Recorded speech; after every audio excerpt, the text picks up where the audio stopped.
Now, in the previous slide deck, I talked about using structural modeling that is structured, right? Using the structured technique. But now we're going to use a different technique. We're going to talk about using the object-oriented technique, or using UML. And the primary method we're going to do that. So the primary method we're going to use to model data in the object-oriented technique is going to be class diagrams. So class diagrams basically show relationships between classifications of objects. And I want to just talk about, just for a second, exactly what a class is. I think a lot of folks, hear that term a lot in software development and in information technology. It's kind of one of those buzzwords. But what exactly is a class? If you think back to biology, right? So in biology, they classify biological things, right? So, for example, plants is a class and animals is a class, and then they have subclasses like mammals and amphibians and and so forth and so on. And that's really what classification is.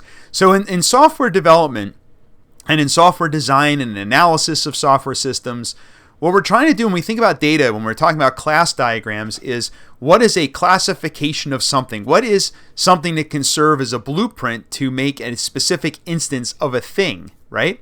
So if we had a class called bike, I could have an instance of a bike that could be many different kinds of bikes, right? You could have a bike that's blue, that's a 10-speed. You could have a red bike that's an 18-speed, that's maybe an off-road bike. You could have a street bike. Bikes with those fat tires that they have now, right? So those would be specific instances of bikes, but all bikes really kind of come from that same basic blueprint of a bike. They all have sort of these common attributes. So, and there's also ways that you can define subtypes of bikes and things like that. And that's what we're going to talk about with object-oriented diagramming for objects, which is our class diagrams. Okay, so we're going to talk about using, so our objectives in this unit is to talk about these different types of class diagrams and object diagrams. So I'm going to describe what these are. I'm going to describe the three types of operations possible in class diagrams. I'm going to talk about associations in class diagrams, which are kind of like relationships in our ER diagrams from before. And I'll show you what associative classes are and how they're drawn on class diagrams. We'll talk about generalization, specialization, aggregation, and so forth. So some of those terms. And I'll also talk about some patterns that we can use. We talked about patterns in ER diagrams, and I'll come back to that and talk about some of these models and patterns that we can use in object-oriented design as well. So basically, a functional model represents the system behavior, right? So we talked previously about use case diagrams.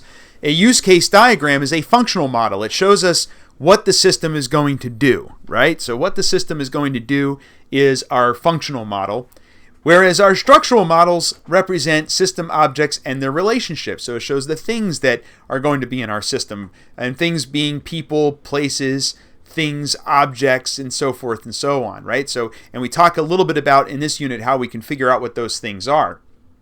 So our main goal is to discover the key data contained in the problem domain. The problem domain means, what are we trying to analyze, right? And build a structural model of the classes. So normally what we start with is the problem domain is our analysis, and we use structural modeling to get to our design, right? So we're going to try to design what our new system is going to look like, and that's what we're going to talk about in this unit.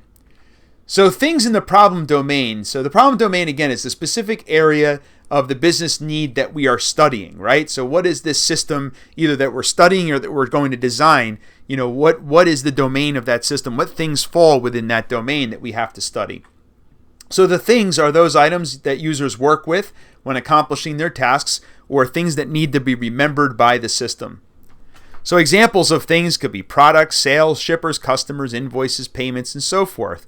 And those things are modeled as domain classes or data entities. And we talked about data entities in the previous slide deck, and now we're going to talk about using a class diagram, which is a different technique. So there are two techniques we can use to try to identify all these things. The first technique is the brainstorming technique, which is where we use a checklist of all of the usual types of things that we might find in a system, and we use that to try to brainstorm, what types of things we might have in this system that we're currently analyzing. The other technique is the noun technique, which is where we identify all the nouns that came up when we were doing our requirements analysis. So, and obviously the noun technique is going to be a little more comprehensive. I feel like in all these slide decks, I always give you two techniques. One's usually that brainstorming technique where we're just kind of thinking of things, right? But then there's always the more structured technique, which in this case is the noun technique, because what we're doing with the noun technique is we're going back to what we did earlier with our requirements analysis, and we're using that to find all of the things in our system. So it's going to be a little bit more thorough, that noun technique. So with the brainstorming technique, basically we ask ourselves, are there any things that are tangible, that are roles that are played, organizational units, devices that are involved, locations, events that might happen, that might manifest themselves as things? And then we start to try to brainstorm these different types of things. Tangible things could be an airplane, a book, a vehicle, a document. Roles could be employees, customer, doctor, patient. The organizational units like division, department, section, task force, sensors, machines, sorters, printers, containers, different locations like a store or a factory or a warehouse or maybe an office.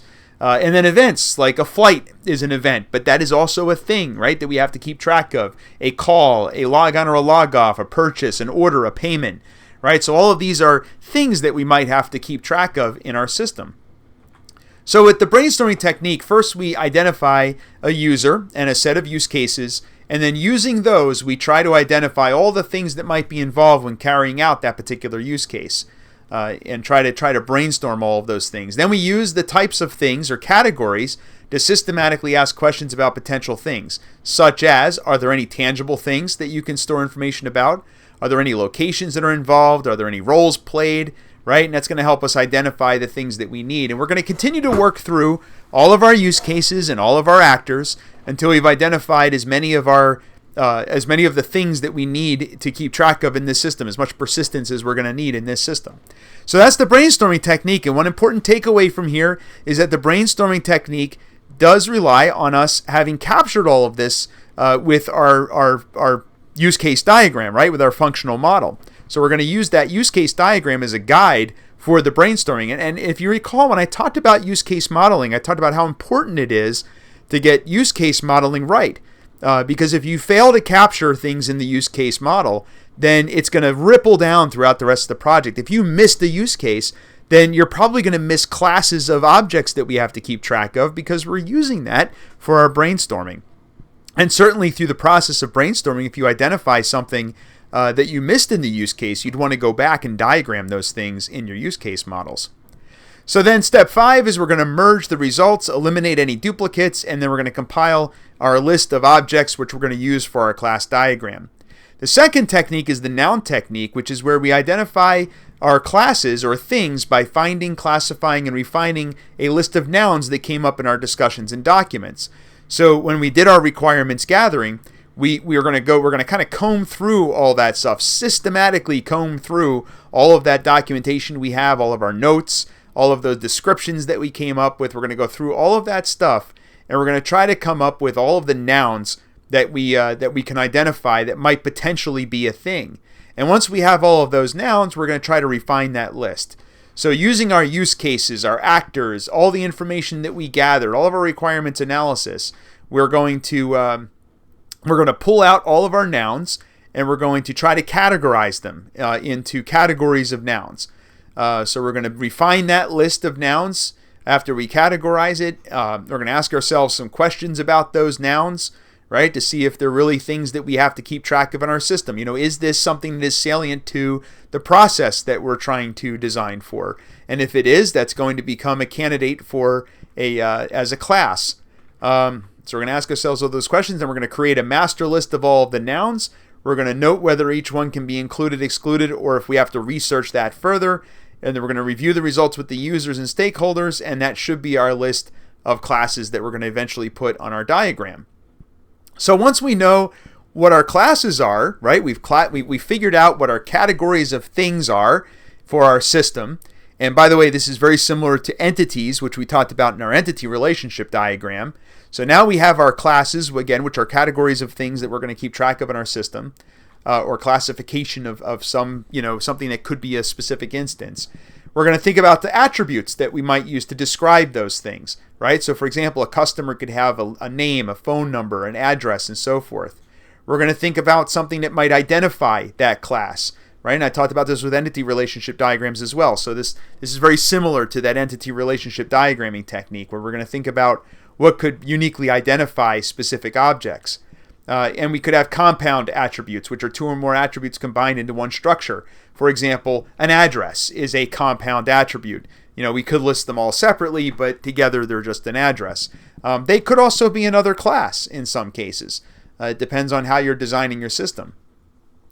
So a class is a type of thing, and an object is a specific instance of that thing, right? So that's how you want to think about classes.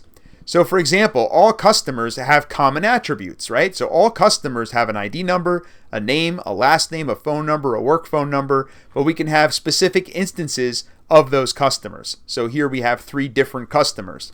So again, on the left-hand side, those are attributes and a class, and on the right-hand side are specific instances of that class. And for some reason, people have a hard time sometimes understanding exactly what a class is, and hopefully this makes it kind of clear exactly what we're talking about here. In databases, it's a table, right? A table would be a class in a database, more or less. Although we'll talk about that more later on. It's kind of a gray area there, but you can think of it that way if you're trying to understand exactly what a class is. So once we know what these classes are, we also have to think about the associations, which are relationships between classes. And this is a term from UML, which I'll describe a little bit more detail in a little bit. But let's say we have an actor, Mr. Smith, for example. And Mr. Smith can work in the accounting department, and an order can be placed by Mr. Smith. And Mr. Smith might, his order might contain a red shirt and contain jeans. This gives us a little bit of insight as to what some of the classes of objects are and how they relate to one another, right? We saw here that an order relates to Mr. Smith. Mr. Smith has a relationship with the accounting department. The shirt and the jeans, which are contained in an order, right? So they have a relationship with that order. Now, just to clarify, an association in a class diagram in UML, right? So if we're talking about UML, we call it an association. And multiplicity is how we describe how many things there could be, right? We called that cardinality in our entity relationship diagramming. But here in a class diagram with UML, we're going to call that multiplicity. So in ER diagrams, it's a relationship with cardinality. In UML class diagrams, it's an association with multiplicity. So we're going to talk about mostly UML in this unit, but a relationship in an ERD has cardinality. Okay, so make sure you to keep those straight, because I know it gets a little confusing, because relationship actually means something else in a class diagram, which we'll talk about later on. So associations apply in 2 directions. We read them separately each way. For example, a customer has an order, and an order is placed by a customer. And then you can have minimum and maximum multiplicity, and this is a little bit harder to show. With the crow's foot notation, there really is no obvious way to show minimum and maximum multiplicity. But with our class diagrams, the syntax does allow for that. So you can have the minimum is usually 0, in which case the association is optional. You can have a minimum of at least 1, which means the association is mandatory, and then you can have more. So for example, Mr. Jones has placed no order yet, but there might be an order placed over time. That would be a 0 or more optional relationship, right? Because Mr. Jones can have 0 or more orders. If in our requirements we determine that a particular order can be placed by Mr. Smith, but there can't be an order without stating who the customer is, that would be a 1 and only 1 mandatory relationship. And likewise, if an order contains at least an item, but it could have many items, that's an optional 1 or many relationship. So that's how we're determining what the multiplicity is from those requirements, right? So we have to take those, what we determined from our requirements, and we have to try to figure out what that multiplicity would look like in our class diagrams.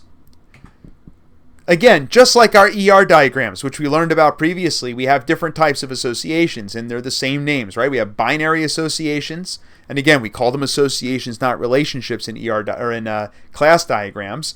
But binary are the most common, which we talked about before. Unary are a little bit more obscure, but those are, or another name for that is recursive relationships, where something is related to itself, like a person being married to another person, or a part is made using other parts, for example.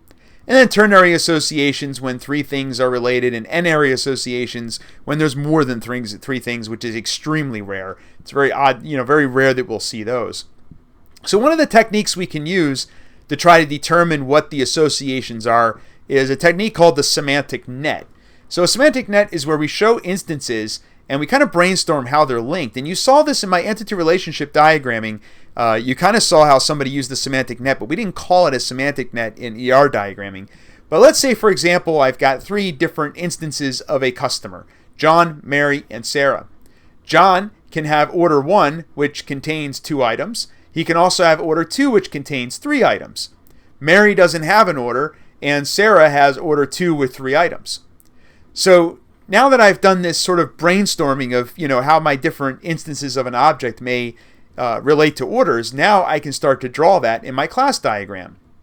So a class diagram, as I said before, a class is a category or a classification used to describe a collection of objects, and a domain class is classes in our problem domain, which is what we're designing for, right? So it's just a fancy way of describing, what objects that are within this analysis that we're doing, which is pretty much everything that we're going to talk about.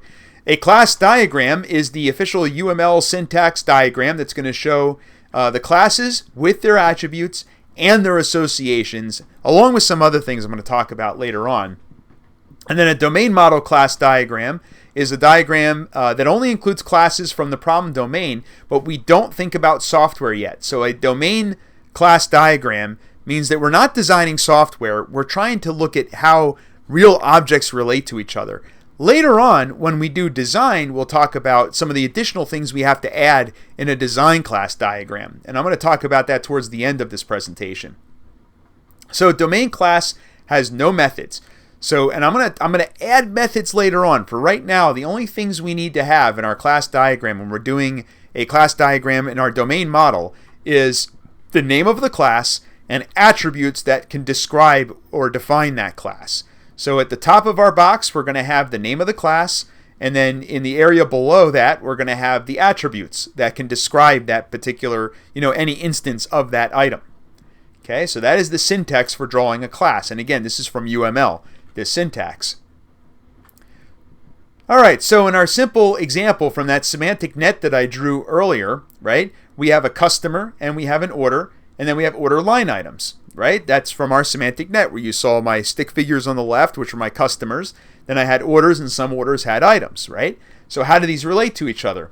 Well, a customer can have 0 or many orders, right? So a customer places 0 or many orders, and an order has 1 customer. So you can see how we use the notation for our multiplicity here. Likewise, an order contains 1 or many order line items, and order line item is on 1 and only 1 order.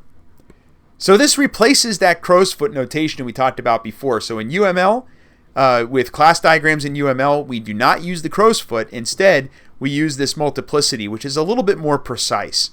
So this is the official syntax for a class diagram. So there's your official notation for multiplicity. You have 0 or 1 optional. You've got your 0 or more optional. 1 and only 1 mandatory. You can have 0 or more, 1 to 1, and then 1 or many. This is pretty easy, I think, to remember these. So the star basically is the same as the crow's foot that we saw in the previous, in the ER diagramming technique. So as another example, if we have a customer, an account, and a bank branch, we can also have transactions. So a customer, well, first let's put our binary relationships in here. A customer can have 1 or many accounts. Likewise, an account will always have a single customer. And then a branch has 0 or many accounts, and an account is always from one branch, right? You always have like a home branch for your bank account. Although most of us don't really care anymore, right? We just go to any branch to do our banking. Let's see, a transaction always has 1 account, and an account can have 1 or many transactions. So there's an example of a class diagram describing bank accounts. So a course could have, and I'm going to show you kind of a slightly different something else here. This is, in our ER diagram, we added additional entities whenever we had many-to-many relationships. But in our class diagram, we could do something a little bit different. So for example, here a course can have 0 or many course sections, and a course section can have 1 course, right? But then a course section can have many students, and students can be members of many courses. As I said before, it's generally best practice not to have many-to-many relationships, where both sides of a binary relationship are many. That's generally not a good idea. So to work around that in a class diagram, we create what I call a helper class, right? So we can connect this class. So for example, course enrollment is the glue that's going to bind the course section and the student. In a class diagram, we can also have generalization and specialization relationships. So basically, a generalization and specialization is a hierarchical relationship where you can have subordinate classes that are types of a superior class. In our entity relationship diagram, we called that supertypes and subtypes. In class diagrams, we call it a generalization and specialization. So a superclass is the generalization, right? So superclass is like our supertype, and a subclass is like our subtype from an ER diagram, which is the specialization. So a generalization is the superclass, and a specialization is the subclass. Inheritance is the concept that a subclass inherits all of the attributes of a superclass. So when you have a subclass, it inherits everything from its parent. Okay, and let me show you what I mean by that. So let's say we have a motor vehicle. A motor vehicle would be an example of a superclass, right? And then you can have different types of motor vehicles. You could have trucks, you could have a car, you could have a tractor, right? So, but if you have a motor vehicle, it's probably going to have some basic attributes that will also apply to all of those other ones, right? So a car has a VIN, just like a truck has a VIN number and a tractor has a VIN number and so forth. Okay? Now, a car can have attributes that would also apply to sports cars, sedans, and SUVs.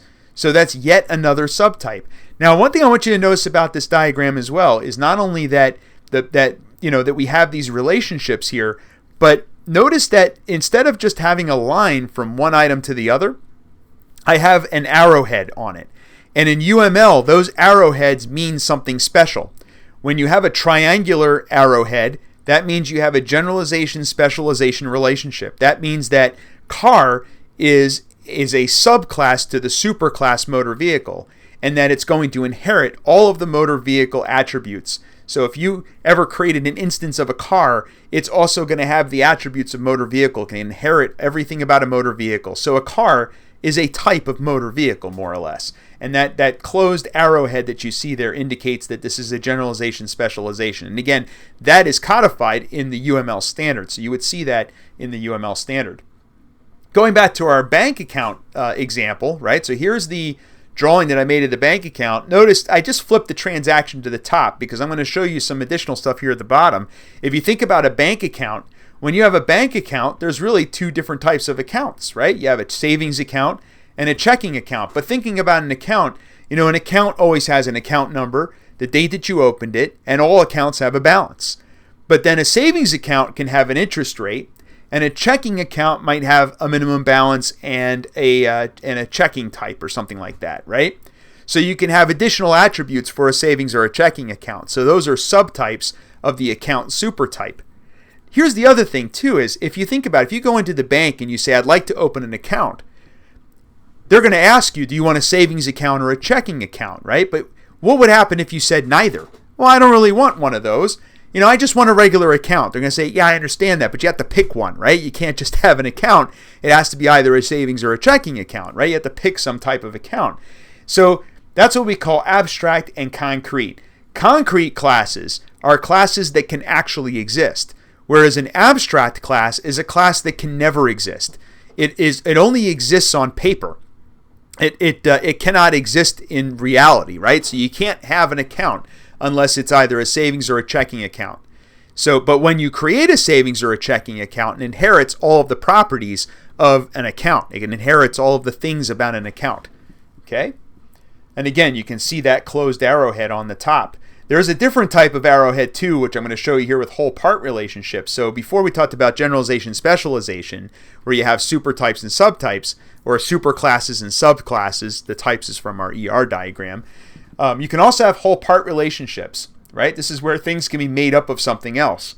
So aggregation is a relationship where the component part exists separately and can be removed and replaced, okay? And then, for example, computer can have a disk drive, for example. A car can have wheels and so forth.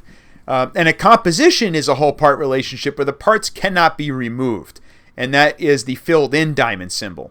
So the open diamond symbol is aggregation, and composition is the closed diamond. So a filled in diamond means you cannot separate the parts.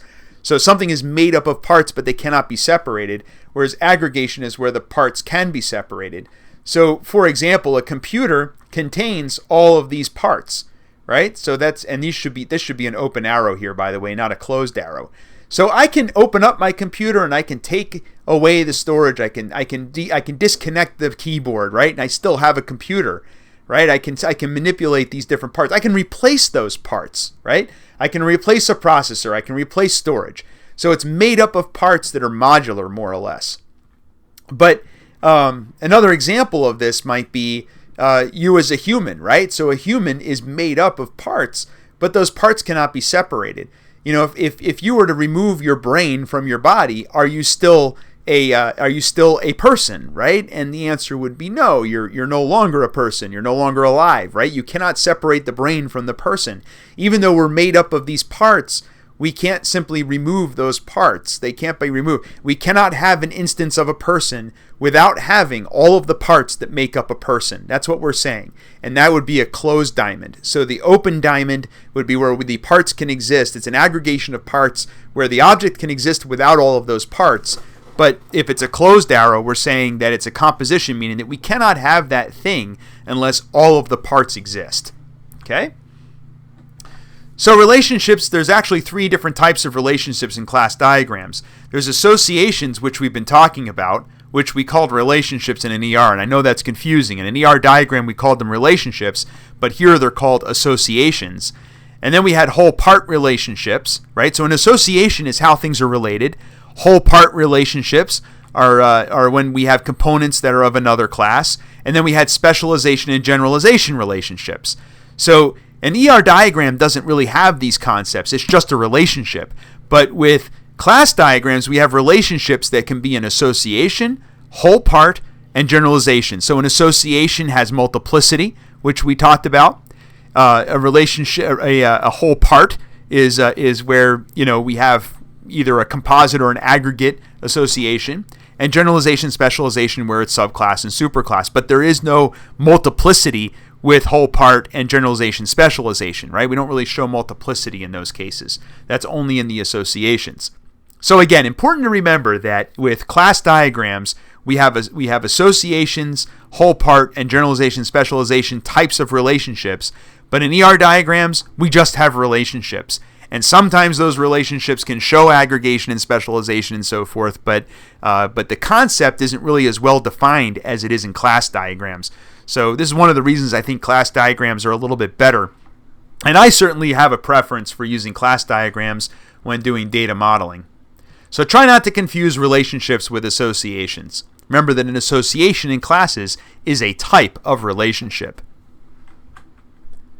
So a design class diagram is when we're going to begin actually designing a system. And we have to add some things to our class diagrams. So our domain class diagram is when we just show the different objects or the different classifications of objects and how they relate to each other. So we're showing those 3 different types of relationships, right? The association, whole part, and aggregation, all that stuff. Whereas a design class diagram, we take it to the next level where we are going to design what the system is going to look like, and we have to put some additional information into our diagram. One of the things we can do in a design class diagram is we can show stereotypes. A stereotype is a way of categorizing something, right? So classifications is one level, but you can go another level higher where you have different types of classes.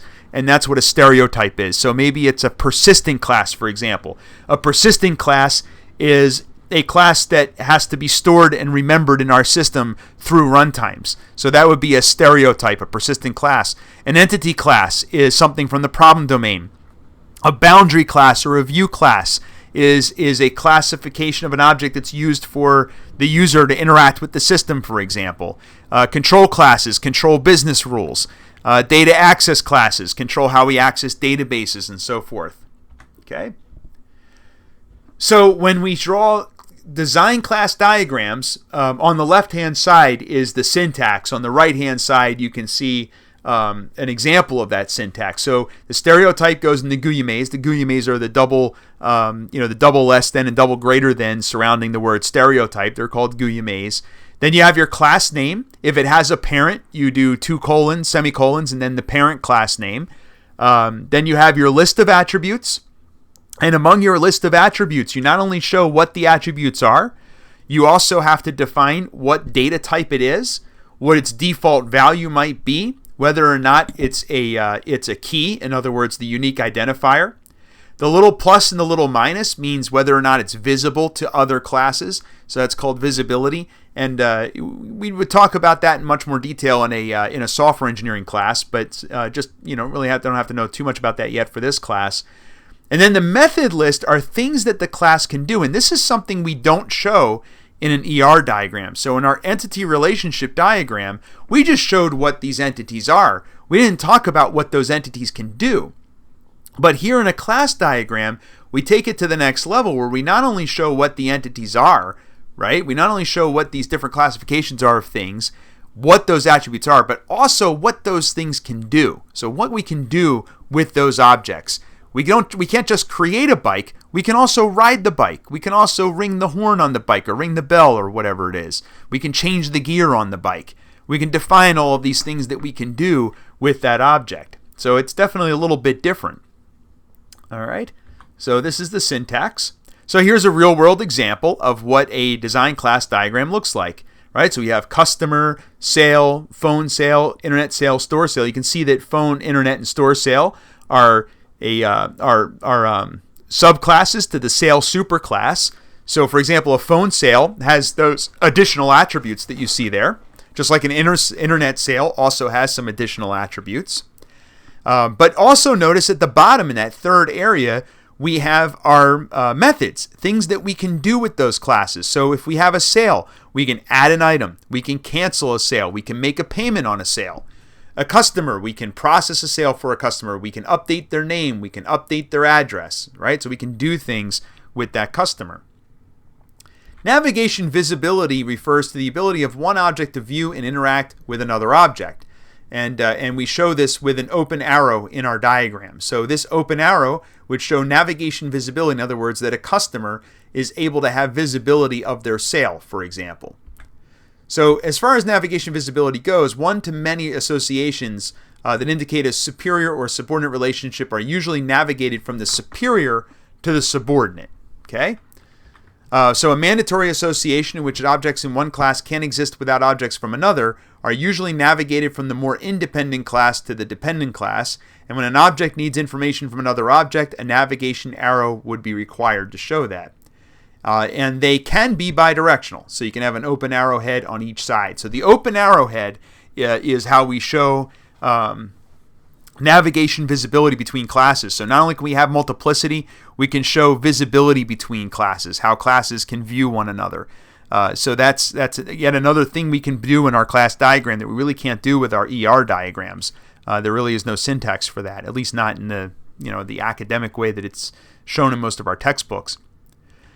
So a class diagram, we're going to try to proceed through our different use cases and add those use cases to our diagram. We're going to pick domain classes that are involved in the use case.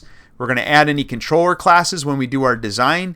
And we're going to elaborate on the attributes of each class. We're going to show its visibility, its type. We're going to show different methods, for example. So here you can see that we start creating our more detailed class diagram showing all of the objects and how they relate to each other. You can see the multiplicity here. And then we might also add the nav, and you can see in the second diagram here, we now show the visibility for those, right? So on the left side was our first cut where we just showed the attributes. On the second side, we then add some additional classes, and we also can show the visibility, which is the minus or the plus on the attributes, and exactly what type of data would it be in each one of those attributes. We can also show the navigation visibility, which you see with the open arrows. So that shows the navigation visibility. So one of the things we can do with our class diagrams is use CRC cards to try to brainstorm what they're going to look like. So Object-oriented is about not just the classes, but also the responsibilities of those classes, what they can do. So if we take a bunch of 3x5 note cards, we put each class name on each note card. On the front of that note card, we're going to list the responsibilities and collaborations, and the back is going to have all the attributes. So in the front, we're going to show all of the things. So we have the class name, and then all of the things that we can do with that class. And on the right-hand side, that shows other classes with we can interact. Okay, so the class name, the responsibilities, and other classes with which we can interact are going to be on the right-hand side. And then on the back of the card, we're going to show all the attributes. And then what we do is we take these CRC cards and we role play with them. And we basically try to go through each use case. And as we go through a use case, we want to make sure we have a class or a CRC card that represents, that we can use to complete that use case, and that it has a method that we can use to complete the use case. So if we have to do something, it has to be one of the responsibilities of one of our classes. And if I have to do something with something else, that something else has to have me as a collaborator on that CRC card. And by doing this, you can start to get a picture of how your system is going to work, right? How all these different classes and so forth are related to each other. So it's really kind of a brainstorming technique. So CRC cards is a classic brainstorming technique for object-oriented design. And when you're done, you might get something like this, right? So here we've got our different cards for maybe processing a sale for some kind of online system. We discover that we have to add some additional classes as we go through our use cases. And then from those cards, we can create our use case diagram, because now we know what all of our methods are, we know what all the attributes are, we know how they're going to interact with each other, and we got all that insight from using the CRC cards and working with each other through the use case. Okay, so that's roughly the technique for CRC cards. So we have some design goals when we're doing object-oriented development and when we're doing design for object-oriented systems. One of the core and basically these design goals help us design systems that are scalable, systems that are well designed, that are going to work well. And one of the things we're trying to do with object-oriented design is manage coupling. So coupling is the measure of how closely related things are, like how tightly linked things are to one another. And generally, if we have two classes, we want to have them that are tightly coupled. Or we would say that two classes are tightly coupled when there are a lot of associations with another class, right? So if there's lots of ways that two classes are associated with each other, they're very tightly coupled. Two classes are tightly coupled if there are a lot of messages to another class, and it's best to have loosely coupled classes. So you want to have classes that are as loosely coupled with each other as possible. And the reason for that is, if we ever want to modify or change a class, it makes our systems much more scalable if we're able to do that without impacting other classes around us. So it makes things more independent, or more modular, if you will. So coupling is definitely we want to have more loosely coupled classes. So that's one design goal. Cohesion is how much stuff a single class can do, right? So a class has high cohesiveness if all of its responsibilities are consistent for what it does. Right? So everything that it does is consistent with the essence of its existence, more or less. That's high cohesion. So generally we want more highly cohesive classes. We want classes that do one thing, right? They have one job, right? I'm sure a lot of you have had jobs where you have 100 different things. You feel like you wear 16 hats. And that's generally not a good way to run a business when you have people that are doing 9 different jobs. It's better, if you have somebody who has one job and one thing that they do, and they stay busy doing that one job, they're going to be very good at doing that job, and it's going to be much more efficient. So we want to do the same thing in our designs. We don't want to create a class that does 1,000 different things, right? And a lot of developers get sucked into this hole where they don't want to create a bunch of different classes, so they just create one class that can do everything. And that kind of defeats the purpose of object-oriented programming and object-oriented design. So when we're evaluating and creating systems, we want to look for systems to have classes that have a high level of cohesion, where classes have a very specific job to do, and they do that job well. Okay? So we want to try to protect ourselves from variations. That's one of the reasons that we're going to use high cohesiveness and low coupling, because it's going to help protect us from changes in the future. One of the reasons that we have these object-oriented techniques is there was this sort of disaster in programming back in the 1980s, where these procedural-based systems were so large and so intertwined with all these different functions that get called within a single runtime that it became almost impossible to make changes. Maintenance becomes almost impossible. But if all of the parts are modular and decoupled from one another, it makes it much easier to scale that system and make changes to that system over time. It's also a lot easier to understand how different parts work, right? So this definitely is a good thing, using these different techniques. Also, indirection is the principle that states that an intermediate class can be placed between two classes to decouple them. So we can basically, if we have a scenario where we have a high level of coupling between classes, we can fix that by putting a class in between that insulates those classes from one another. And that gives us less coupling, more or less, right? So we can have less coupling by putting something in between. And that's one of the design patterns that we look for in object-oriented systems. Okay? So object responsibility is the principle that states that objects are responsible for carrying out system processing. So it's a fundamental assumption in object-oriented design and programming. So responsibilities include knowing and doing. So objects know about other objects or associations, right? So responsibility basically is that we know what each class is responsible for. It has a specific job, right? And we did that with our CRC cards. Okay, so we talked about, well, not in the next chapter, I talked about it already. We talked about how we can use CRC cards to facilitate that. Okay, so that's pretty much everything you need to know about class diagramming for this class. You can't forget all this stuff, though, at the end of this unit. You know, think about what we've done so far in this class. We started out talking about the data flow diagrams, which I used to help explain use case diagrams. And then we talked about ER diagrams, which related back to data flow. Now I've talked about class diagrams, which related back to the use case diagrams, so you can see how they're related. And at this point, we're going to start talking about behavioral models. So that's going to be the next topic, these behavioral models, which show processes and how systems work in the object-oriented technique.